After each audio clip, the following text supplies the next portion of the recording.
Welcome back, everyone. You're now in the leadership session, and this morning our panelists will assess a recent cyber incident, Blackboard, to provide key insights and best practices to mitigate, respond, and recover from a security incident. Our panelists this morning include Cindy Lepore, Vice President and Client Advisor for insurance firm Marsh & McLennan Agency. Next is Jeffrey Ziplo, Partner with accounting, tax, and advisory firm Bloom Shapiro. And lastly is Lynn Forster Friedman, Chair of the Data Privacy and Cybersecurity Team for law firm Robinson & Cole. And I'll be the moderator for today's session. Although I may ask each panelist specific questions, if other panelists feel that they can add to what is said, feel free to do so. We really want to encourage dialogue among all of you. And for all our attendees, if you have questions for our panelists this morning, please type them in the chat function and we'll do our best to get to them at the end of the session. We don't have a lot of time, so let's dive in and start with Lynn. Lynn, there was a recent ransomware attack against Blackboard, which is a software vendor of nonprofit organizations around the world. Can you give us the background of what happened in the ransomware attack? Sure. Thanks, Mike. Good morning, everyone. And I want to thank Mike and the Providence Business News for setting this up. I think it's a challenge.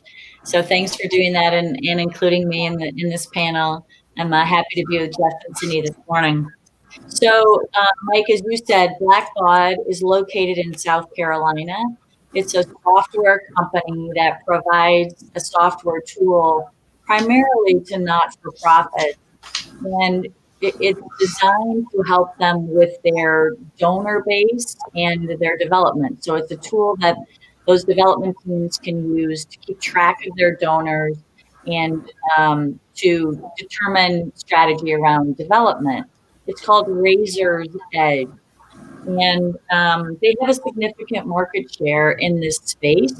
At the end of 2019, they reported that they had a customer base of 45,000 not-for-profits around the world, and so significant market share. They also provide services to government entities. So on February 7th of 2020, they had a successful intrusion by a ransomware variant. So attackers that attack them with a ransomware variant. We don't know which one it is, but based upon my experience and also some of the things that we saw in Tom Doyle's, I think it was either Sodexo or Maine. That hasn't been confirmed. It's just my thought process, right? So it happened on February 7th, and they found out about it, or they discovered it on May 14th. So think about that. They were in there from February 7th to May 14th. During that time, based upon what's been publicly reported, the ransomware attackers were able to exfiltrate or steal a backup system of Razor's Edge, which was a subset of the database that Blackbaud had. So they were able to take it, steal it. Now they have possession of it. When Blackbaud found out about it, they obviously did they did incident response. They got law enforcement involved. They got forensics involved, and they were able to figure out which customers were affected. So they started letting their customers know, notifying their customers on July 16th. So it took them 2 months to figure out who was affected. They started sending out emails saying, we had this attack.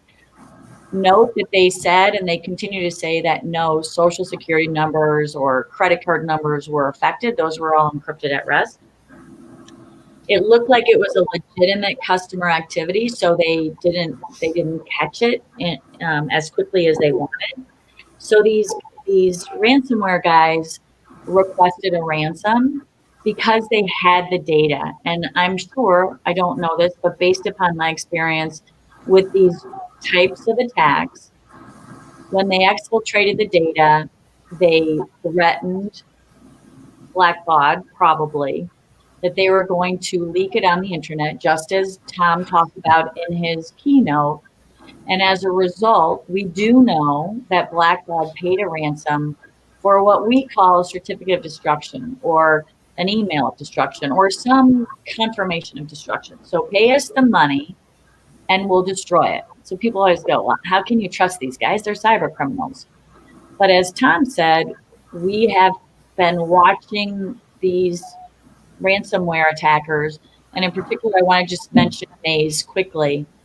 And so far, utilizing a company out of Canada, so far, it does not appear that any of the data that has been paid for to be certified has been used. Now, you can't rely on that, but that's why companies are actually paying the ransom at this point.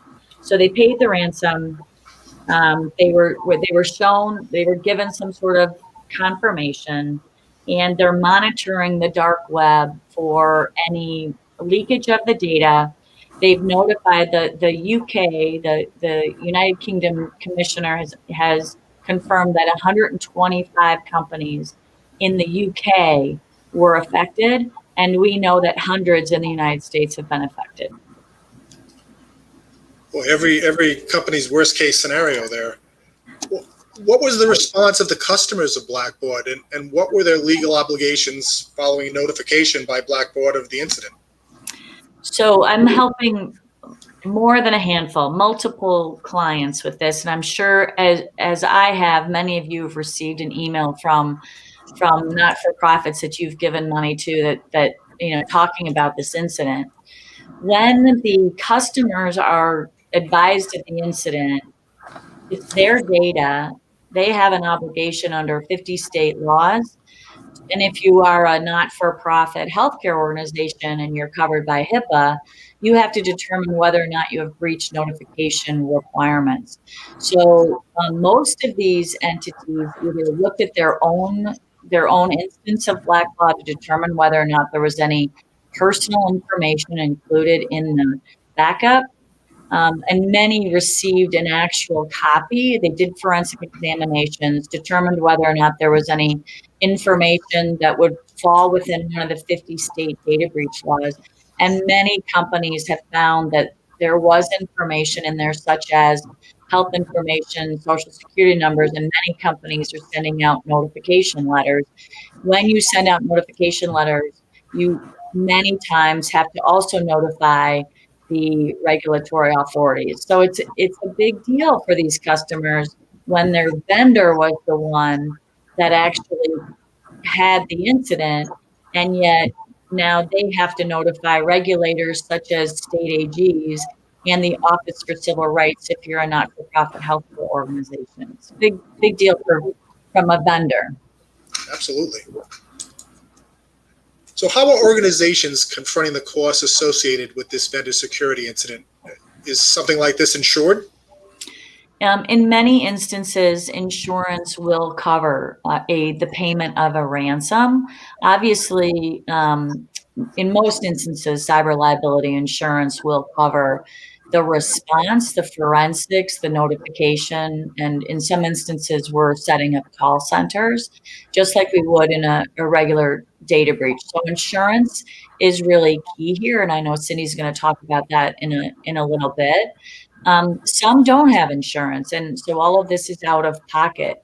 What I will say is that we just received notification from the Department of Treasury a couple of weeks ago, as Tom noted in his keynote, that you may be subject to civil fines and penalties if you assist or actually you pay a ransom to a foreign adversary. Let's just put it there without going into a lot of legal mumbo jumbo.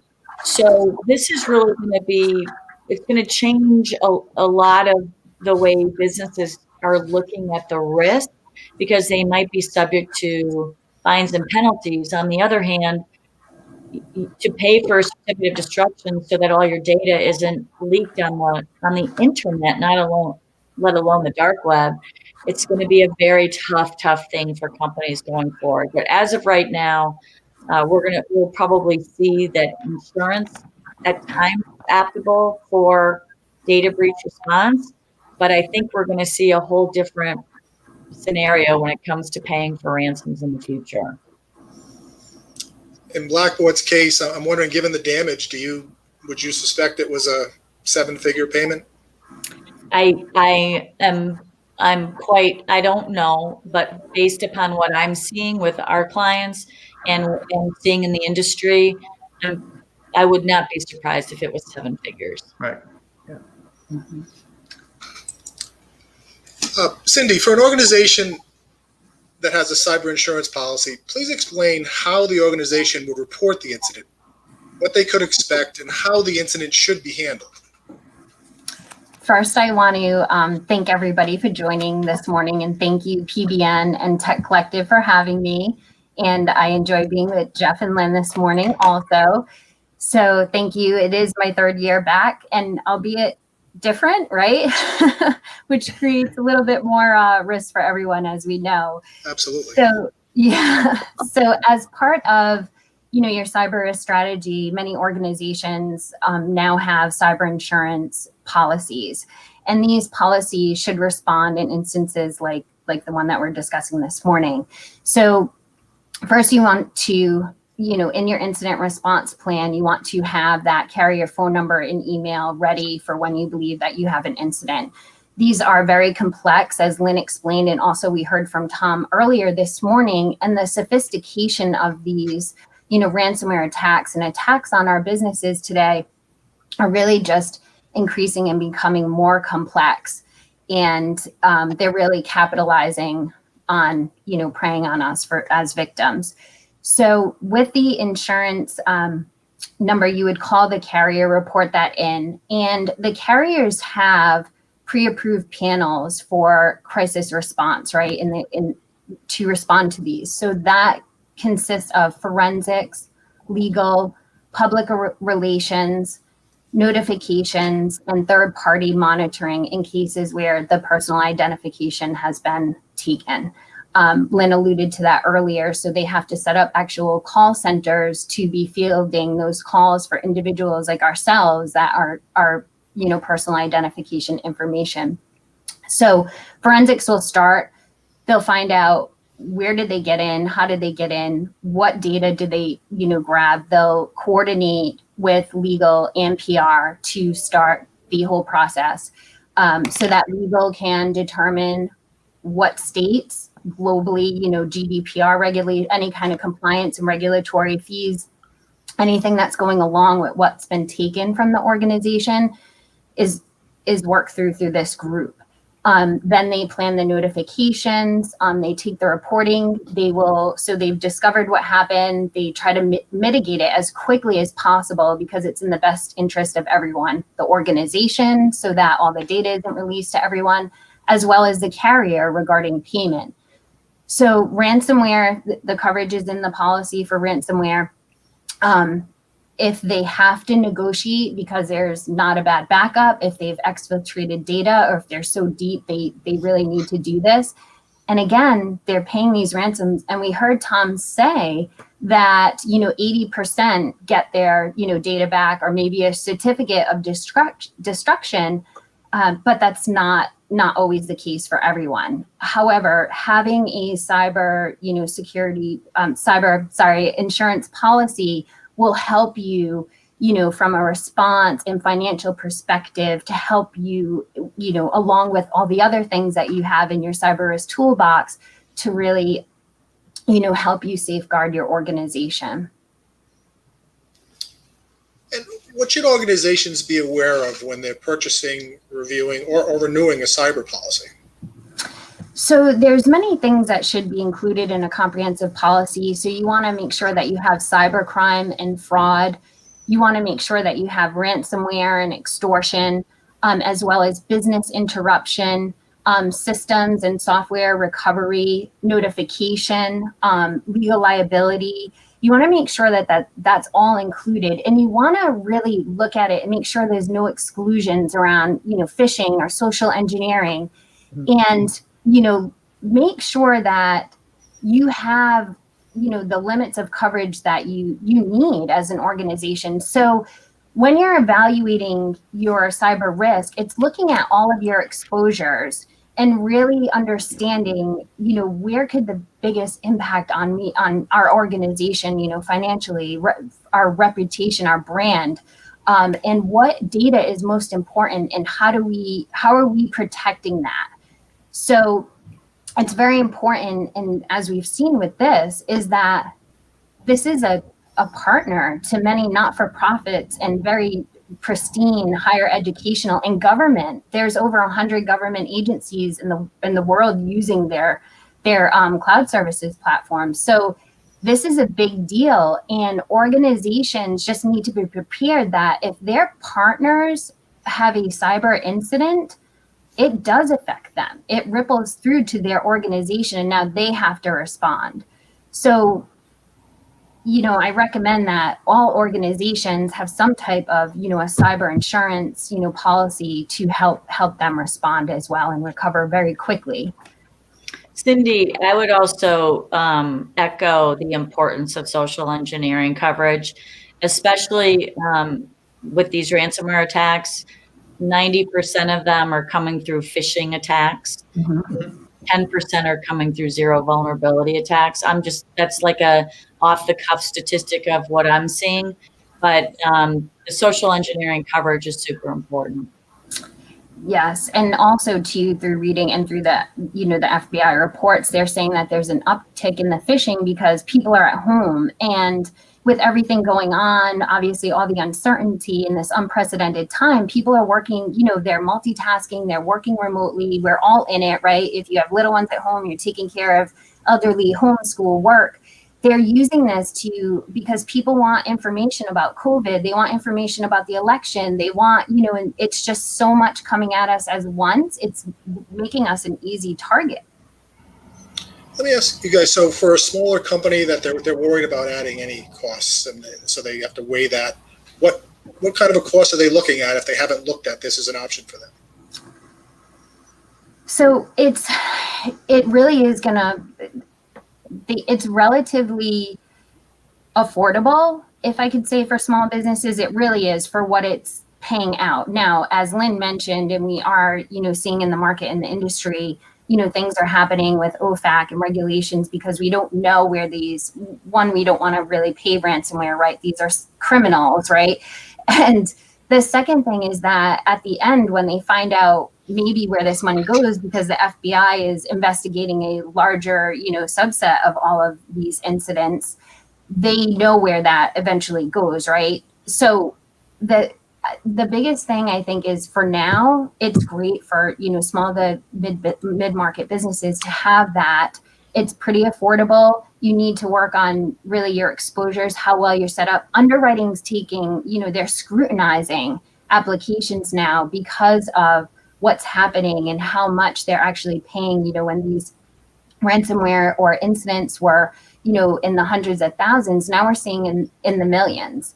So it is increasing, cost dramatically. And I would anticipate in the next 6 months, by next year, that we will have some significant changes in the market. So if you haven't entered that and have that protection for your organization, my recommendation, and I hope that you all, is it should be another tool that you use as well. Right. I would also say that there's the statistic of small businesses that can come out of a ransomware or a security incident is abysmal. It's really bleak. So although small businesses are saying, I don't have enough money, work with your broker to determine whether or not, like at a minimum, because if you have an incident, all of these costs coming out of your bottom line, it's very costly. So figuring out a way to mitigate that risk, I think, is really an important part of strategy. And I think, Jeff, please. Go ahead. No, I was just going to say, I think Cindy indicated earlier, there's a lot to a breach, or an incident, I should say. And, there's lawyers' fees. You need to understand what kind of breach, what information, if any, was exfiltrated, and the dollars add up over time. It sounds like you all really are saying that businesses have to just see this as it's another cost of doing business. It's not. It's almost becoming not optional now. Mm-hmm. Correct. Agreed. Cindy, can you share the potential losses and what uninsurable losses should be considered by Blackboard? Yeah, so losses obviously could be, the legal liability, right? The brand deterioration of an organization. Think about this particular organization. How many, customers will leave them? How many people feel secure? This is very, very public, but you have to be thinking about this as an organization. The regulatory and compliance issues that come along with this, as well as your data assets and decreased revenue, right? So these are the things that you should be aware of. And then there's some uninsured, there's things that are not covered by insurance products, right? How do you know that customers, right? The number of clients that you could have gained if this did not happen, those numbers you may not even know. So the growth and really confidence in the organization, or if, someone wanted to invest in them. So those are the things that, organizations need to be aware of. So really being proactive and mitigating your risk and understanding and using the resources that are available, from a pre-assessment to understand your vulnerabilities. What are your exposures? How can we mitigate that? And you're typically using, multiple partners to do that. And in some cases in your insurance coverage, you may have a small amount per year to use this for maybe an assessment, maybe a tabletop exercise, higher amounts, like depending on the size of the account, get more, may get a little bit more resources, but all of them should have, I should say, online portals where you can go in, you can look at phishing simulations, you can get up-to-date information, you can see the statistics on, incidents as they are happening, and where they're happening, and they'll categorize that. So that can really help, an internal IT department or the organization with leadership and everybody involved. And I think, I just want to add something here too, because we talk about all the things that we could be doing, but remember, it's our people. We're sitting on the other end of our computers and our devices. And it's so important to reiterate the importance of, privacy and security, especially now, to help mitigate any loss for an organization and to really minimize the effects that an incident will have on it. Mike, if I could jump in, if you look at the losses to Blackbaud on this, so they had forensics, they had notification, they now have been sued in class action lawsuits. That's the other thing that I'm seeing more than ever in my career in this area. Every time there's a data breach now, the plaintiff's lawyers are on it, and you get sued for all of it. So they've already been sued with class action lawsuits. And now there will be claims by their customers against them for causing all of these damages. So when you're thinking about where you are in the supply chain, if you're a Blackbaud type of company and you have a security incident, think about all those costs associated with an incident that you caused. Yeah, those are great points. Jeff, we heard Tom talk about how during the pandemic, the number of reported incidents to his office doubled basically over the same period last year.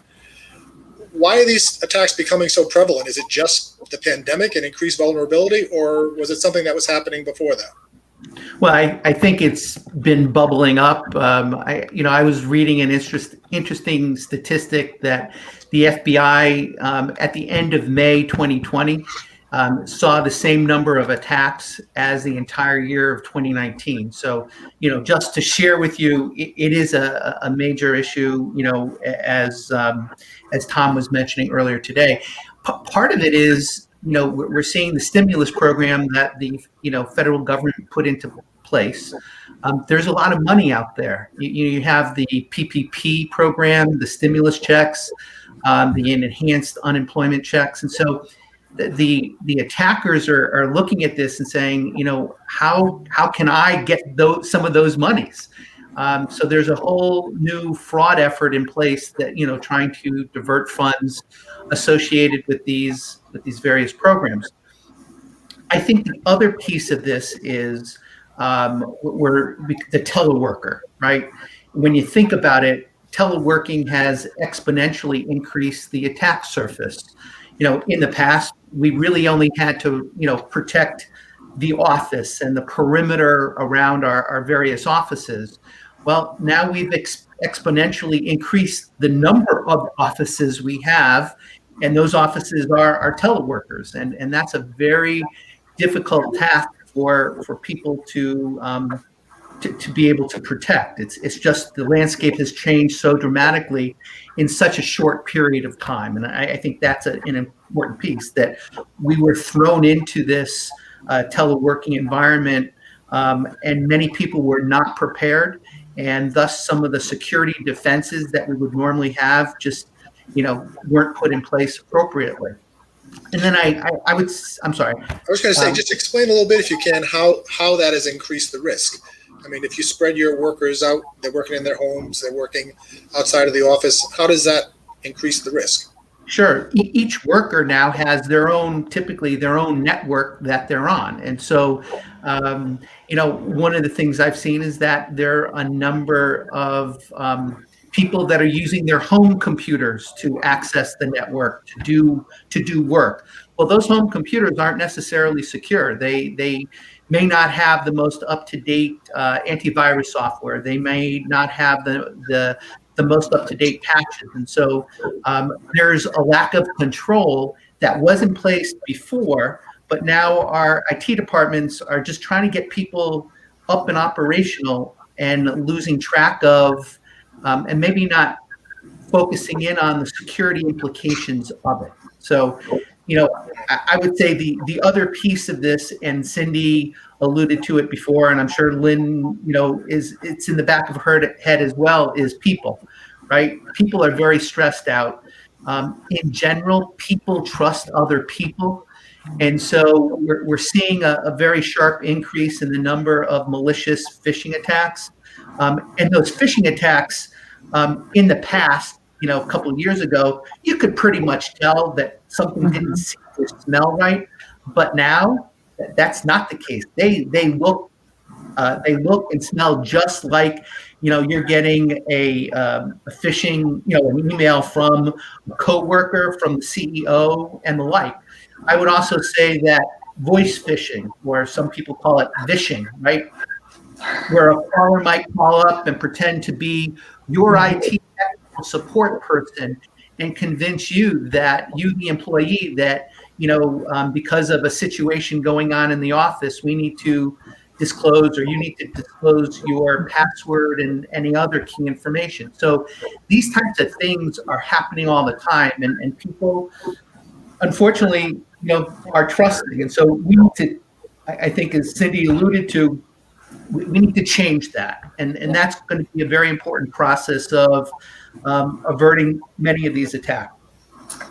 And Jeff, I'm sorry, I would like to just add something here too, is also the smishing. I mean, how many people are getting the text messages now on their phones with links? And, for organizations that are large, that send out communications because of weather or things, changes in the office, and they're trying to say like office response, they're trying to trick, but if you're looking quick and you're like, oh, I'm going through my text, you could easily open that and click that link. So they're using all different ways to get into, your personal information and your organization.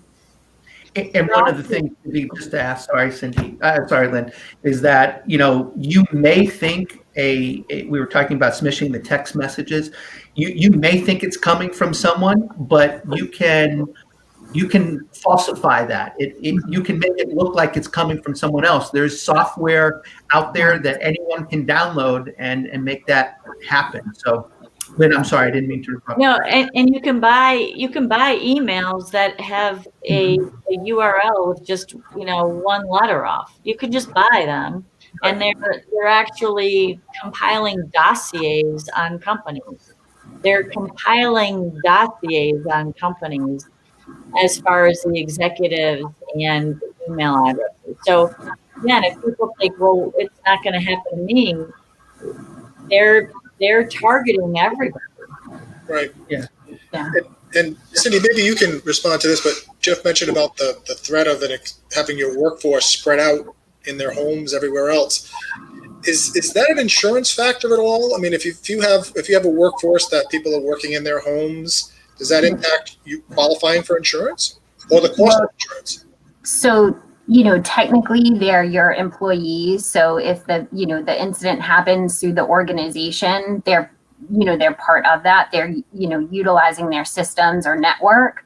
But the one thing that I think organizations need to, not one, there's many, right? But something to go with the remote workforce is to look or reissue use policies, privacy and security, and office use policies based on, because remember, there's other people in your household. I'm not saying they would do anything, but if a child comes over and starts hitting your laptop and opens something that they shouldn't, or clicked on something that just came through, and you don't know that, locking your computer, making sure that you change passwords on your Wi-Fi network, trying to just secure yourself and your home environment as much as you can.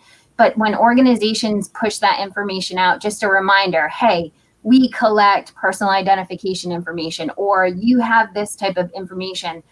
Especially to think about the physical environment. They're printing, they might leave it on their desk, they might throw it in their car now because, I don't know, there's minimal travel, but maybe they are traveling.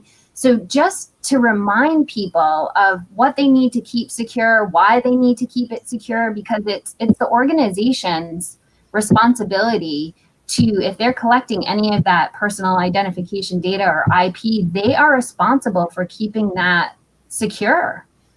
Yep. I would also add, a lot of people don't know that their home routers need to have a very specific password. So if you haven't changed your home router password, you should do that ASAP, because the hackers know all the default manufacturer's passwords. They can get into your router.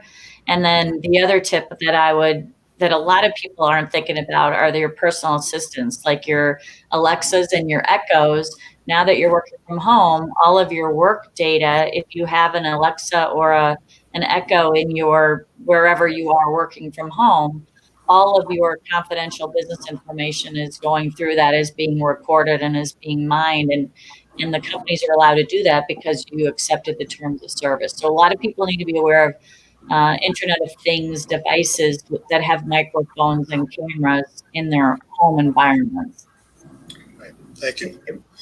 And Mike, those Internet of Things, the OIT, IoT, I should say, devices, as Lynn said, they're capturing a lot of information, and they are not as secure as a PC that we would get from the home office. So we really need to protect that. So we just started talking about some of this stuff, but Jeff, maybe you could just sort of talk a little bit more about some of the best strategies to prevent a ransomware attack. Sure. I think we just need to start building and creating good cyber hygiene for everyone. And, if anyone walks away from the session, there's two concepts here. One is stop, think, and then click. So when you see something, take a look at it, make sure it makes sense. If it doesn't make sense, then don't do anything. Or if you see something, say something. And those are the two techniques I would certainly tell any employee to just take a step back and look at something and make sure it does make sense. And if it doesn't, say something to somebody. If you think you clicked on something, I would implore people to reach out to their respective IT department immediately and say, I may have done something. The more people share with others, particularly in the IT department, the better things are. It's not going to get better over time, trust me. So it's better to have people crying wolf, to be honest with you, than holding back and saying, well, I don't think I really did anything, or that probably wasn't a problem. It's worth reaching out and sharing that with people. I'd say the other thing is know where your crown jewels are, where your personal information is. When I say personal, the company's personal information, PII, and any type of confidential information, and do whatever you can to encrypt it at rest. Right. And actually knowing that will help, if you ever were to have an incident, it will really help you understand, would an attacker have accessed it? And if so, if it is encrypted, you can pretty much rest assured that they don't really have access to that information. Another key element, and certainly one with the Blackbaud incident, is encrypting backups.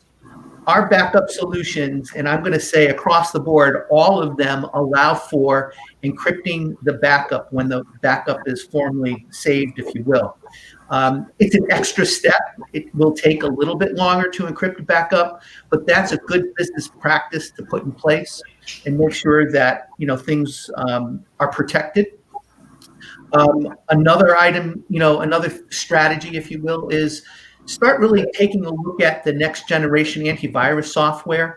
And I won't give out any names, but there's some really good products out there that do look at things a little bit differently. They're more like a behavioral analytics that are actually looking for things on your PC, on the system, that are doing odd things, that are causing some anomalies, and as a result of that, what they do, these software packages will shut things down, shut the programs and or services down immediately. And so some of those 0-day situations could and would be shut down before it's impacting the entire network. And then another piece that we need to start thinking about is implementing a SIEM solution, which stands for Security Information and Event Management Software System. And what that does is it aggregates all of the logs and events that are going on in your network, and it ingests that information, and through artificial intelligence and analytics, it will help identify if something's going on that doesn't make sense. And as soon as those warning bells, start chiming, you can start taking action. Hey, Mike, if I could add how important encryption at rest is that Jeff talked about. Especially with your HR data, we're seeing a lot of these attacks are exfiltrating HR data, your employee data. If you can put solutions in, as Jeff said, to encrypt that at rest, I think that's a huge mitigation. And then secondly, the reason why you want encryption, and it has to be in accordance with certain standards, but you can talk to Jeff about that, is because almost all 50 state data breach laws give you a safe harbor so that if it's encrypted, you don't have to notify. You have no legal obligation to notify. So all those costs we talked about earlier, if you've got encryption technology at rest, or while you're disclosing information, that's a really important risk management and risk reduction, to Jeff's point. Significant. I look at it as there's a slap on the hand, don't let it happen again, but we can move on, right? Yeah. And we don't have to pay, a lot of services to deal with this situation. No. And Jeff, let me ask you a final question quickly before we jump to some of the audience questions. Just reiterate, if you can, what some of the key steps are to consider to actually mitigate a situation. So you see you have a problem. What's the main thing to do that? Yeah. And I think it comes down to having and documenting an incident response plan. So, Mike, before we started, I said to you, I'm going to ask you a question, right? So here's my question for you. If you suspected that you had a ransomware attack, what would you do first, right? And a bit rhetorical, but my point is having that incident response plan would tell you we want to remove all devices from our network as quickly as possible. That doesn't mean that we're going to turn the devices off, but we're going to remove them from the network so the ransomware can't get out to all the devices and all the servers. And I know we're running out of time. The really important thing is having an incident response plan that helps identify what our steps are. There are typically 5 steps in an incident response plan: preparation, detection, analysis, containment, and at the end, a post-incident review.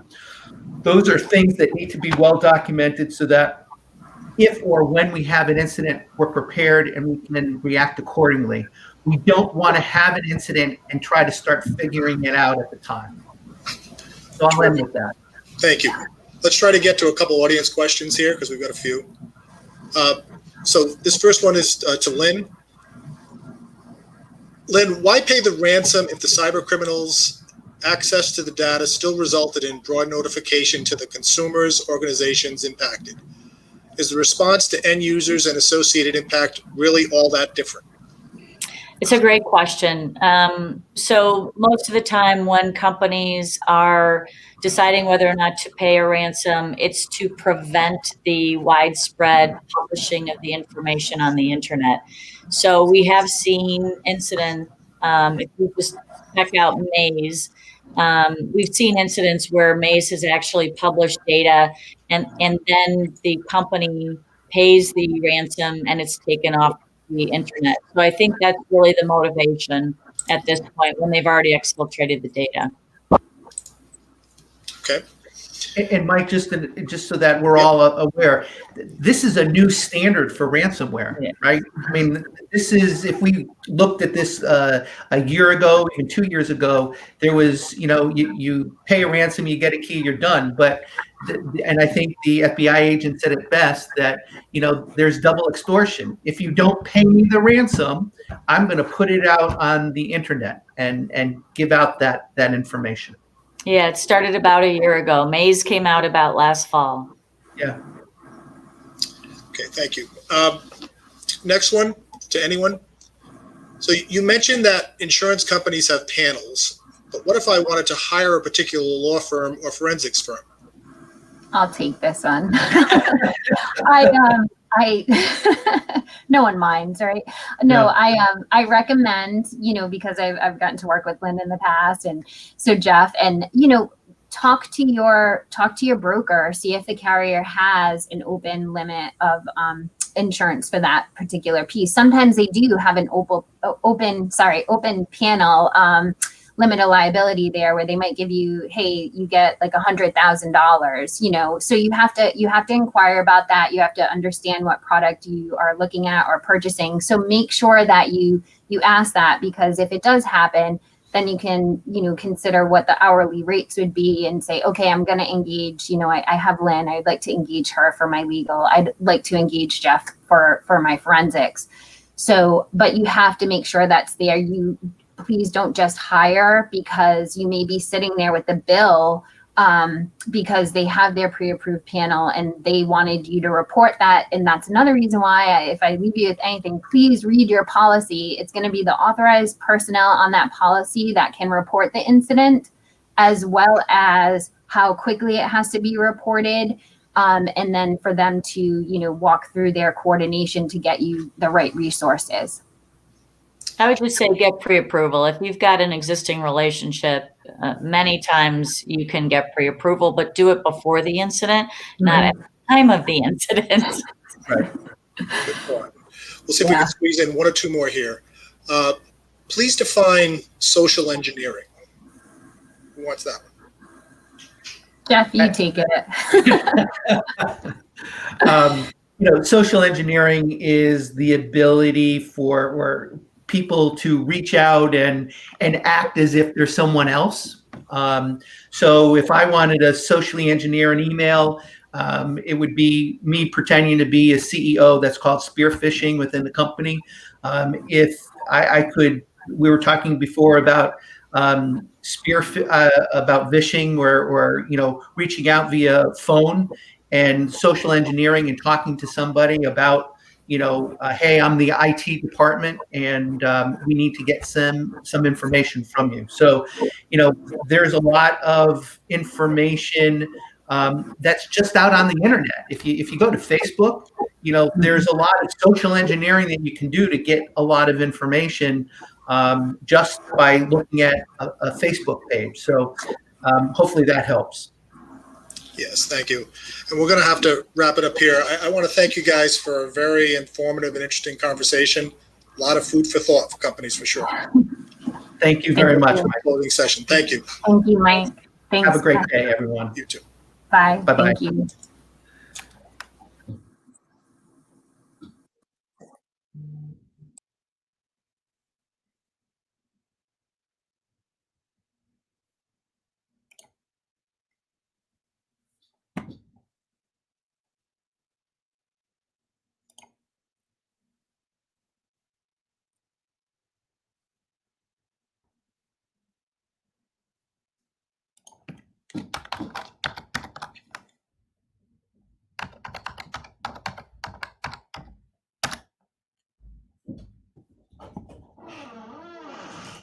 What's up? Did you see me carrying the package in? I can't. FedEx lady? No, I can't see. I can't see Did shit. the doorbell ring? I did, and I was in the middle of my. Yeah, it's FedEx, and I thought. What was it? Well, originally I said, oh, because I knew there's a pair of Adidas sneakers, but I didn't think they were coming yet. Yeah. And then the doorbell rang, and I was like, why are they? Yeah. So then I looked out, and I went downstairs and think I was a woman because I look like this. And she said, oh,